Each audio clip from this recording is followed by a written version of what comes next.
So hi friends, welcome back to our channel. నేను మీ సునీల్, మీరు చూస్తున్నారు Sunil technology. So friends, present మన దగ్గర అయితే ఉంది ఆల్ న్యూ 2024 సంబంధించిన బజాజ్ పల్సర్ 150 స్టాండర్డ్ వేరియంట్ అనేది ప్రెసెంట్ మన దగ్గర అయితే ఉంది.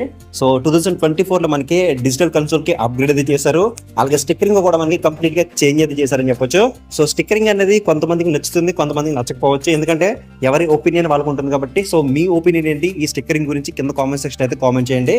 సో ప్రీవియస్ గా ఉన్న స్టిక్కరింగ్ ఎంతమంది నచ్చింది, లేకపోతే కొత్తగా తీసుకొచ్చిన స్టిక్కరింగ్ అనేది ఎంతమందికి నచ్చిందో కూడా కింద కామెంట్ సెక్షన్ అయితే కామెంట్ చేయండి. సో కన్సోల్ అనేది కంప్లీట్ గా మనకి బ్లూటూత్ సపోర్ట్ అయితే తీసుకురావడం జరిగింది. అంటే డిజిటల్ కన్సోల్ మనకి దీంట్లో అయితే ఆఫర్ చేస్తున్నారు.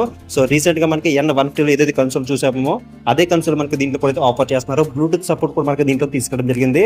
సో అంటే మీకు వచ్చే కాల్స్ కానీ SMS కానీ అన్ని కూడా మనకి దీంట్లో విజిబుల్ అయితే అవుతాయి. అలాగే కన్సోల్ ఉండే ఫీచర్స్ అనేవి ఆపరేట్ చేయడానికి మనకి హ్యాండ్ బార్ మీద ఒక బటన్ అయితే ప్రొవైడ్ చేస్తున్నారు. ఈ బటన్ సహాయంతో మనం కన్సోల్ ఉండే ఫీచర్స్ అనేవి ఆపరేట్ చేయొచ్చు. అండ్ లైటింగ్ పరంగా కానీ, లేకపోతే ఇంజిన్ పరంగా కానీ, సస్పెన్షన్ పరంగా కానీ, బ్రేకింగ్ పరంగా కానీ సో ఇంకా ఎటువంటి చేంజెస్ అయితే లేవని చెప్పొచ్చు. టైర్స్ కూడా మనకి సేమ్ టైర్స్ మనకి ఆఫర్ చేస్తున్నారు. 2023 కి 2024 కి ఓన్లీ మనకి గ్రాఫిక్స్ అలాగే కన్సోల్ మాత్రమే మనకి డిఫరెన్స్ అయితే ఉందని చెప్పొచ్చు. ఆల్రెడీ నేను ఈ బైక్ సంబంధించిన complete full walk around review అనేది ఆల్రెడీ షూట్ అయితే చేశాను. సో సూన్ మీకు అప్డేట్ చేస్తాను. సో ఓన్లీ మీకు ఈ వీడియోలో దీని యొక్క కంప్లీట్ చేంజెస్ మీకు ఎక్స్ప్లెయిన్ చేద్దామని చెప్పేసి ఈ వీడియో షూట్ చేయడం జరిగింది. సో ఇది మొత్తానికి అయితే 2024 లో వీళ్ళు తీసుకొచ్చిన అప్డేట్స్ అయితే ఇవన్నమాట. సో దీని యొక్క complete walk around review already shoot చేశాను. సో రేపు మన ఛానల్లో ఫుల్ వీడియో వస్తుంది కాబట్టి మీరు ఆ వీడియో మిస్ అవ్వకుండా ఉండాలంటే కింద ఛానల్ సబ్స్క్రైబ్ బటన్ అయితే ఉంటుంది. దాన్ని క్లిక్ చేసిన పక్కన నోటిఫికేషన్ బెల్ యాక్టివ్ చేసుకుంటే నేను వీడియో పెట్టిన మీకు నోటిఫికేషన్ అయితే వస్తుంది.